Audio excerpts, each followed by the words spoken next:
ಹೇಳಿ. ಸರ್ ನಮಸ್ಕಾರ ಸರ್, ನನ್ನ ಹೆಸರು ಗೋಪಿಕೃಷ್ಣ ಅಂತೇಳಿ, ಹಾ ಹೇಳಿ. Cab driver sir. ಅದೇ ಈಗ ಹಾ. ನಾನು ಒಂದು ಹೊಸದು ಗಾಡಿ ಬುಕ್ ಮಾಡಿದ್ದೆ. ಸೊ ಹಾ. ಈಗ ಚಿಕ್ಕ ಗಾಡಿಗೂ ಕೂಡ ಲೈಫ್ ಟ್ಯಾಕ್ಸ್ ಕಟ್ಟಲೇಬೇಕು ಅಂತಿದ್ದಾರೆ. ಸೊ ನಿಮ್ಮ ಹತ್ರ ಅದು ಇದು ಇದಿರುತ್ತೆ ಅಂದ್ಬಿಟ್ಟು ನಾನು ನಿಮ್ಗೆ ಅದು ಕನ್ಫರ್ಮ್ ಅಂತ ಕೇಳ್ಕೊಳಕ್ ಫೋನ್ ಮಾಡಿದೆ ಸರ್. ಫಸ್ಟ್ ನನ್ನ ನಂಬರ್ನ ಕೊಟ್ಟವ್ರು ಯಾರು? ಸರ್ ನಮ್ಮ ಒಬ್ರು ಸ್ನೇಹಿತರು ಸರ್, ಕ್ಯಾಬ್ ಡ್ರೈವರ್ ಅವರು. ಅವ್ರು ಹೇಳಿಲ್ವಾ ಸೋಮಣ್ಣವ್ರು ಫೋನ್ ಮಾಡ್ಬೇಕು ಅಂದ್ರೆ? ಹಾ, ಒಂದು ಅವ್ರ ಸೋಷಿಯಲ್ ಮೀಡಿಯಾದಲ್ಲಿ ಫಾಲೋವರ್ ಆಗಿರ್ಲಿ, ಓಕೆ. ಇಲ್ಲ ಅವ್ರ ಸಂಘಟನೆಯಲ್ಲಿ ಇರ್ಬೇಕು ಅಂತ ಅವ್ರು ಏನು ಹೇಳಿಲ್ವಾ? ಖಂಡಿತವಾಗ್ಲೂ ಏನು ಹೇಳಿಲ್ಲ ಸರ್. ಸರ್ ಯಾಕೆ ಗೊತ್ತಾ ಸರ್? ನಾನು ನಿಮ್ದು ಫೇಸ್ಬುಕ್ ಅಲ್ಲಿ ನೋಡ್ತಿದ್ದೆ, ಸೊ ನಿಮ್ಮೆಲ್ಲ ಅಪ್ಡೇಟ್ ನೋಡ್ತಾ ಇರ್ತೀನಿ ನಾನು. ಸೊ ಅಲ್ವಾ? ಹಂಗಾಗಿ ಒಂದ್ ನಿಮಿಷ ನಾನು ಒಂದ್ ನಿಮ್ಗೆ ನಿಮಿಷ ಕೇಳಿದ್ರೆ ಒಂದ್ ನಿಮಿಷ ಗೊತ್ತಾಗುತ್ತೆ ಒಂದ್ ನಿಮಿಷ ಅಂದ್ಬಿಟ್ಟು. ಯಜಮಾನ್ರೆ ಒಂದ್ ನಿಮಿಷ. ಹೇಳಿ ಸರ್. ನಾನು ಇದೇ ನನ್ನ ಸೋಷಿಯಲ್ ಮೀಡಿಯಾ ಅಕೌಂಟ್ ಅಲ್ಲಿ ಹಾ, ಲೈವ್ ಮಾಡಿ ತಿಳಿಸಿದೀನಿ ನೋಡಿ. ಸರ್ಕಾರ ಬಂದು ಸಣ್ಣ ಗಾಡಿಗಳಿಗೆ, ದೊಡ್ಡ ಗಾಡಿಗಳಿಗೆ ಎಲ್ರಿಗೂ ಕೂಡ ಲೈಫ್ ಟೈಮ್ ಟ್ಯಾಕ್ಸ್ ಅಂತ ಮಾಡಿದೆ. ಓಕೆ. ಈ ಲೈಫ್ ಟೈಮ್ ಟ್ಯಾಕ್ಸ್ ಮಾಡಿರೋದ್ರಿಂದ ಕಾರ್ ಕೊಂಡ್ಕೊಳ್ಳೋ ಅಂತವ್ರು ಹೋದಂತ ಸಂದರ್ಭದಲ್ಲಿ ಲೈಫ್ ಟೈಮ್ ಟ್ಯಾಕ್ಸ್ ಹಣ ಕೊಡ್ಬೇಕು ಅಂದ್ರೆ ಕಷ್ಟ ಆಗುತ್ತೆ. ಓಕೆ. ವರ್ಷಕ್ಕೊಂದ್ಸಲಿ ಕಟ್ಟೋ ಅಂತ ಟ್ಯಾಕ್ಸ್ ದುಡ್ಡನ್ನ ಒಂದೇ ಸರಿಗೆ ಹೌದು ಸರ್. ಬಲ್ಕ್ ಆಗಿ ತಗೊಂತಾ ಇದಾರೆ. ನಿಮ್ ಸಣ್ಣ ಗಾಡಿಗಳಿಗೆಲ್ಲ ವರ್ಷಕ್ಕೆ 1700 ಸಮಥಿಂಗ್ ಏನೋ ಬರ್ತದೆ. ಹೌದು ಸರ್, 1750 ಇತ್ತು. ಇವಾಗ ನಿಮ್ಗೆ ಕಮ್ಮಿ ಅಂದ್ರೂ ಒಂದ್ 70-80 ಸಾವಿರ ಹೇಳ್ತಾರೆ. ಹಾ, ಹೌದು ಸರ್. ಈಗ 50,000ವರೆಗೂ ಹೇಳ್ತಾ ಇದಾರೆ. ಈಗ ಅಷ್ಟ್ ಹೇಳ್ತಾರೆ ಅಂದ್ರೆ ಹಾ, ಆಕ್ಚುಲಿ ಇದೇನ್ ಗೊತ್ತಾ, ನೀವ್ ಇವಾಗ ಸ್ಟಾರ್ಟಿಂಗ್ ಬಂಡವಾಳ ಹಾಕಿ ಲೈಫ್ ಟೈಮ್ ಟ್ಯಾಕ್ಸ್ ಕಟ್ಟೋರ್ಗೆ ಹೊರೆ ಇದು. ಬರೇ ಸರ್. ಹೌದು ಸರ್. ನೆಕ್ಸ್ಟ್ ನೀವೇನಾದ್ರೂ ಆ ಗಾಡಿನ ಮಾರ್ತೀನಿ ಅಂದಾಗ್ಲೂ ತಗೊಳ್ಳೋ ಅಂತ ವ್ಯಕ್ತಿಗೆ ನೀವೇ ಟ್ಯಾಕ್ಸ್ ಕಟ್ಟು ಕೊಟ್ಬಿಟ್ಟಿರ್ತೀರ. ಕೊಟ್ಟಂಗ ಆಗುತ್ತೆ. ಹೌದು ಸರ್, ಖಂಡಿತ ನಿಮ್ಮ ಮಾತು ನಿಜ.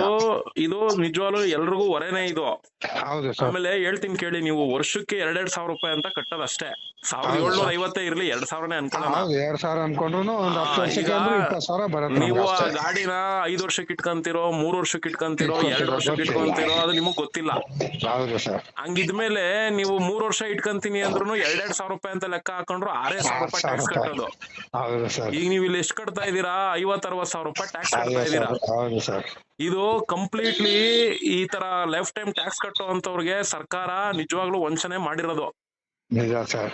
ಇದ್ರ ಬಗ್ಗೆ ನಾನು ಲೈವ್ ಮಾಡಿ ಹೇಳಿದೀನಿ. ಯಾ ಡ್ರೈವರ್ಗಳು ಇದೆಲ್ಲ ಖಂಡಿಸ್ಬೇಕು ಅಂತಾನು ಹೇಳಿದೀವಿ. ಇದು ಏನಾಗಿದೆ ಅಂದ್ರೆ ಸುಳಿವೆ ಕೊಡದೇನೆ ಓಕೆ. ಏಕಾಏಕಿ ಮೊನ್ನೆ ವಿಧಾನಸಭಾ ಕಲಾಪ ನಡೀತಲ್ಲ, ಹೌದು ಸರ್. ಆ ಕಲಾಪದಲ್ಲಿ ಈ ಯಾವ್ದೋ ಸಿಡಿ ಹನಿ ಟ್ರಾಪ್ ಸಿಡಿ ವಿಷಯದ ಸೆಂಟರ್ ಗ್ಯಾಪ್ ಅಲ್ಲಿ ತೋರಿಸ್ಬಿಟ್ಟು ಬಿಲ್ ಪಾಸ್ ಮಾಡಿಸ್ಬಿಟ್ಟವ್ರೆ. ಓಕೆ. ಓಕೆ. ಇದು ಬಿಲ್ ಪಾಸ್ ಆಗಿರೋದ್ರಿಂದ ಏನು ಮಾಡಕ್ ಆಗ್ತಿರೋ ಸ್ಥಿತಿಲೂ ಕೂಡ ಉಳ್ಕೊಂಬಿಟ್ಟೈತೆ. ವಿಧಿ ಇಲ್ಲ. ಈಗ ಎಲ್ರು ಲೈಫ್ ಟೈಮ್ ಟ್ಯಾಕ್ಸ್ ದುಡ್ಡು ಕಟ್ಟೆ ಗಾಡಿ ತಗೊಳ್ಬೇಕು, ಹೊಸ ಗಾಡಿಗಳನ್ನ. ಆಮೇಲೆ ಈ ಸೆಕೆಂಡ್ಸ್ ಈಗ ಏನ್ ಬೆಂಗಳೂರಲ್ಲಿ ಓಡ್ತಾ ಇದಾವಲ್ಲ, ಹೌದು ಸರ್. ಅವರು ಎಫ್ಸಿಗೆ ಹೋದಾಗ ಅವರು ಅಷ್ಟೇ ಲೈಫ್ ಟೈಮ್ ಟ್ಯಾಕ್ಸ್ ದುಡ್ಡೇ ಕಟ್ಬೇಕೀಗ. ಹಂಗಾಗುತ್ತೀಗ. ಈಗ ಎಫ್ಸಿಗೆ ಹೋದ್ರು ಅವರೇ ಕಟ್ಲೇಬೇಕು. ಪ್ರತಿಯೊಬ್ರು ಲೈಫ್ ಟೈಮ್ ಟ್ಯಾಕ್ಸ್ ಕಟ್ಬೇಕೀಗ.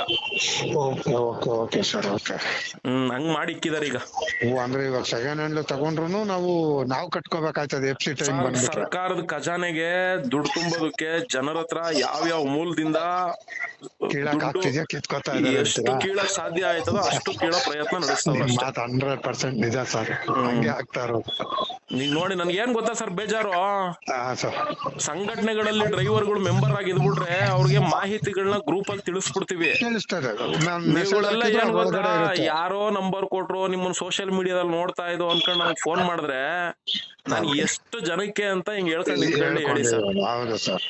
ಕೆಲಸ ಆಯ್ತು, ಬಿಡ್ಬೇಕಾಗತ್ತೆ. ಇಲ್ಲ ಕೆಲ್ಸ ಸರ್, ನಿಮ್ಮ ಬಿಡಿ. ಸಂದೇಶ ನಿಜ 100% ನನ್ಗೆ ಇದಾಯ್ತು ಸರ್, ಲೈಕ್ ಆಯ್ತು ಸರ್, ಖಂಡಿತವಾಗ್ಲು.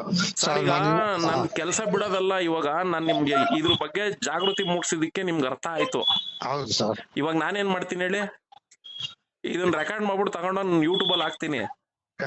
ಅದನ್ನ ಎಷ್ಟು ಜನ ನೋಡ್ತಾರೋ ಕೇಳಿಸ್ಕೊಂತಾರೋ ಅಟ್ಲೀಸ್ಟ್ ಅವರು ಇದನ್ನ ತಿಳ್ಕೊಳ್ಳಿ ಅಷ್ಟೇ. ನಾನು ಜಾಗೃತಿ ಮೂಡಿಸೋದು ನನ್ನ ಕರ್ತವ್ಯ. ಅಲ್ಲಿ ಸೋಷಿಯಲ್ ಮೀಡಿಯಾದಲ್ಲಿ ಹಾಕ್ತೀನಿ ಅಷ್ಟೇ. ಖಂಡಿತ ಸರ್, ಮಾಡಿ ಸರ್. ಬೇಕಾದ್ರೆ ನಾವು ಹೆಲ್ಪ್ ಮಾಡೋಣ, ನಮ್ ಕೈಲಿ ಏನಾಗುತ್ತೆ ಅದು ಮಾಡೋಣ ಸರ್. ಏನು ಆಗದ್ ಬೇಡ ಸರ್. ನೀವು ಡ್ರೈವರ್ಗಳು ಯಾವ್ದಾದ್ರು ಒಂದ್ ಸಂಘಟನೆಗಳಲ್ಲಿ ಸದಸ್ಯತ್ವ ಒಂದು ಸಂಘಟನೆ ಗ್ರೂಪ್ ಗಳಲ್ಲಿ ಇರ್ಬೇಕು. ನೋಡಿ ಸರ್, ಪ್ರಪಂಚದಲ್ಲಿ ಪ್ರತಿಯೊಬ್ಬ ವ್ಯಕ್ತಿನೂ ಕೂಡ ಸ್ವಾರ್ಥಿನೇ.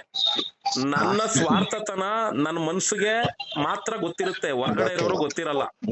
ಹೌದು. ಹಂಗಿದ್ಮೇಲೆ ಇಲ್ಲಿ ಪ್ರತಿಯೊಬ್ರು ಕೂಡ ಸ್ವಾರ್ಥಿಗಳೇ. ಅವರು ಸ್ವಾರ್ಥತ್ವನ ಯಾವ ರೀತಿ ಬಳಸ್ಕೊಳಕ್ ಪ್ರಯತ್ನ ಪಡ್ತಾರೆ ಅಂದ್ರೆ, ಅವ್ರಿಗೇನೋ ಒಂದು ತೊಂದರೆ ಆಗಿದೆ ಅಂದಾಗ ಮಾತ್ರ ಅವ್ರ ಆ ವಿಚಾರ ಇಟ್ಕೊಂಡು ಆ ಕೆಲ್ಸನ ಮಾಡಿಸ್ಕೊಳಕ್ ಬರ್ತಾರೆ. ಸಂಘಟನೆಗಳಲ್ಲೂ ಕೂಡ ಅಷ್ಟೇ. ಈಗ ನೀವು ಮೆಂಬರ್ ಆಗಿರ್ತೀರಾ ಅಂದ್ರೆ ಬರ್ರಿ ಅಲ್ಲಿಗೋಗ್ಬೇಕು ಇಲ್ಲಿಗೋಗ್ಬೇಕು ಹಂಗ್ ಮಾಡೋಣ ಅಂದ್ರೆ ಯಾರು ಬರಲ್ಲ, ಎಲ್ಲ ದುಡ್ಡು ಮೇಲೆ ಇರ್ತಾರೆ. ನಾವ್ ಹಂಗಾಗಿ ಯಾರನ್ನು ಕರಿಯಲ್ಲ ನಾನು. ನಾವೇನು ಅಂದ್ರೆ ಈಗ ಅಟ್ಲೀಸ್ಟ್ ಏನೋ ಒಂದ್ ತೊಂದ್ರೆ ಆಯ್ತು ಅಂದ್ರೆ ಒಂದು ಕೋಆರ್ಡಿನೇಟ್ ಗೆ ಒಂದು ಗ್ರೂಪ್ ಅನ್ನೋದಿದ್ದಾಗ ನಿಮ್ಗೆ ಏನಾಗುತ್ತೆ, ಒಂದು ಹೆಲ್ಪ್ ಆಗುತ್ತೆ. ಈಗ ನೀವು ಫೋನ್ ಮಾಡ್ತೀರಾ, ನಾನು ಎತ್ತಿಲ್ಲ ನೋಡಿ, ನಾನು ಸ್ಥಾನಕ್ಕೆ ಹೋಗಿದ್ದೆ, ಇವಾಗ ಬಂದು ರಿಸೀವ್ ಮಾಡಿದೆ. ಫೋನ್ ಎತ್ತಿಲ್ಲ ಅಂದ್ರೆ ಏನ್ ಅಲ್ಲ, ಫೋನ್ ಎತ್ತಿಲ್ಲ ಅಂದ್ರೆ ಏನ್ ಸಂತೆ, ನೋಡಪ್ಪ ಇವ್ ಫೋನ್ ಮಾಡಿದೆ ದುರಾಂಕಾರ ಫೋನ್ ಎತ್ತಿಲ್ಲ ಅಂತಾರೆ. ಇಲ್ಲ ಸರ್, ನಾನು ನಮ್ಮ ಸಂಘಟನೆ ಗ್ರೂಪ್ ಹೇಳ್ತೀನಿ, ನೀವ್ ಎಲ್ಲರೂ ಮನ್ಸಲ್ಲಿ ಬರೋದ ಖಂಡಿತ ನಿಜ. ಬಟ್ ನಾನೇನ್ ಅನ್ಕೊಂಡೆ, ನನ್ನಂತವ್ರು ನಿಮ್ಗೆ ಎನ್ಕ್ವೈರಿ ಮಾಡ್ಲಿಕ್ಕೆ ತುಂಬಾ ಜನ ಇರ್ತಾರೆ, ಸೊ ಬಿಸಿಲಿ ಇರ್ತಾರೆ, ಇಲ್ಲ ತಿಳ್ಕೊಂಡೆ. ನಾನು ಆ ಉದ್ದೇಶಕ್ಕೇನೆ ಹೇಳೋದು, ನೋಡ್ರಪ್ಪ ಗ್ರೂಪ್ ಸಂಘಟನೆ ಗ್ರೂಪ್ಗಳಲ್ಲಿ ಇರ್ರಿ, ಹೌದು ಅಷ್ಟೇ ನಾನು ಹಿಂಗ್ ಹೇಳೋದು. ಯಾಕೆಂದ್ರೆ ಅಲ್ಲಿದ್ರೆ ಅದ್ರ ಬಗ್ಗೆ ಮಾಹಿತಿಗಳು ಕೊಡ್ತಾ ಇರ್ತೀವಿ, ನೀವು ಅಲ್ಲಿ ಏನ್ ಬೇಕೋ ಅದನ್ನ ಡೌಟ್ ಕೇಳಿದಾಗ ನಾವು ಫ್ರೀ ಇದ್ದಾಗ ಅಲ್ಲಿ ಅಪ್ಡೇಟ್ ಕೊಟ್ಬಿಟ್ರೆ ನಿಮ್ಗೆ ಒಂದು ಕ್ಲಾರಿಟಿ ಸಿಕ್ಬಿಡುತ್ತೆ. ಹೌದು, ಅದ್ರ ಬಗ್ಗೆ ಏನಿದೆ ಅನ್ನೋದು ನಮ್ಗೆ ಅರ್ಥ ನಮ್ಗೆ ಬಂದ್ಬಿಡತ್ತೆ. ಈಗ ನೋಡಿ, ನಾನು ಯೂಟ್ಯೂಬ್ ಅಲ್ಲಿ ಇನ್ನೂ ಒಂದೆರಡು ಈಗ ಆಡಿಯೋ ಕ್ಲಿಪ್ ಹಾಕ್ತೀನಿ. ಯಾರೋ ಸೆಕೆಂಡ್ಸ್ ಅಲ್ಲಿ ಗಾಡಿಗಳು ತಗೊಂಡು ಹೆಂಗ್ ಮಕ್ಕರಾಗವ್ರೆ, ಏನಕ್ ಮಕ್ಕರಾಗ್ಬೇಕು? ಗ್ರೂಪ್ ಗಳಲ್ಲಿ ಇರ್ರಯ್ಯ, ನಿಮ್ಗ್ ತೊಂದ್ರೆ ಆದಾಗ ಬಳಸ್ಕೊಳ್ಳಿ, ನಿಮ್ ಸ್ವಾರ್ಥಕ್ಕೇನೆ ಬಳಸ್ಕೊಳ್ಳಿ, ತೊಂದ್ರೆ ಇಲ್ಲ, ಇರಿ ಮಾಹಿತಿ ತಗೊಳ್ಳಿ ಅಂತ ಹೇಳ್ತೀವಿ, ಕೇಳಲ್ಲ. ಎಲ್ಲ ಆಗೋದ್ಮೇಲೆ ಫೋನ್ ಮಾಡ್ತಾರೆ, ಸರ್ ಹಿಂಗ್ ಆಗ್ಬಿಟ್ಟಿದೆ ಏನ್ ಮಾಡೋದು ಅಂತ. ಆಯ್ತು ಸರ್, ತೊಂದ್ರೆ ಇಲ್ಲ, ನೋಡಿ ಲೈಫ್ ಟೈಮ್ ಟ್ಯಾಕ್ಸ್ ಇದ್ರೆ ಏನು ಮಾಡಕ್ಕಾಗಲ್ಲ, ಓಕೆ ಸರ್, ಓಕೆ, ತುಂಬಾ ಥ್ಯಾಂಕ್ಸ್ ಸರ್ ನಿಮ್ ಕಡೆಯಿಂದ. ನಾನು ಇದನ್ನ ಸೇವ್ ಮಾಡಿ ಸರ್. ನಿಮ್ದು ಇದು ಏನು ಇದು ಇದೆ ಸರ್? ಯೂಟ್ಯೂಬ್ ಬಂದು ಸೋಮಶೇಖರ್ ಕೆ ಅಂತ YouTube account, okay, Somashekar K ಅಂತ ಐತೆ, ಸಬ್ಸ್ಕ್ರೈಬ್ ಆಗ್ರಿ. ಓಕೆ, ಫೇಸ್ಬುಕ್ ಅಲ್ಲೂ ಸೋಮಶೇಖರ್ ಕೆ ಅಂತ ಇದೆ. Okay sir. ಸಂಘಟನೆ ಬಂದು ಇಂಗ್ಲಿಷ್ ಅಲ್ಲಿ ಟೈಪ್ ಮಾಡಿ ಕರ್ನಾಟಕ ರಾಜ್ಯ ಚಾಲಕರ ಪರಿಷತ್ ಅಂತ ಫೇಸ್ಬುಕ್ ಪೇಜ್ ಸಿಗುತ್ತೆ. ಸರಿ sir, okay sir, okay, thank you sir, thank you sir.